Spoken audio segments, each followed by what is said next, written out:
మునంకాడలు గుడ్లు అండ్ కాంబినేషన్లో కర్రీ మీరు ఎప్పుడైనా తిన్నారా? అండ్ నేనైతే మా ఇంట్లో ఫస్ట్ టైం చేస్తున్నా. ఇక్కడ వచ్చేసి ఆయిల్ బాగా బాయిల్ అవ్వాలన్నమాట, అప్పుడే గుడ్లు అతుక్కోకుండా ఉంటాయి. తెలిసి కూడా అప్పుడప్పుడు ఆత్రం ఆగదన్నట్టు గుడ్లు వేసేసా.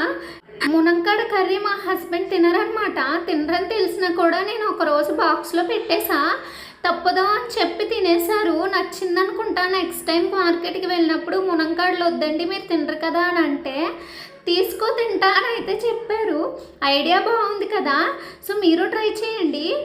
బౌల్తో కొడితే నేనేం చేయలేను. నిజానికి మా హస్బెండ్ చాలా ఐటమ్స్ తినలేను, నాకు నచ్చదు అని మైండ్లో ఫస్ట్ ఫిక్స్ అయిపోతారు. అందుకే చాలా ఐటమ్స్ తినరనమాట. నన్ను పెళ్లి చేసుకున్నాక చాలా ఐటమ్సే అలవాటు చేసేసా. టేస్ట్ చేస్తే కదా తెలుస్తుంది అని చెప్పి.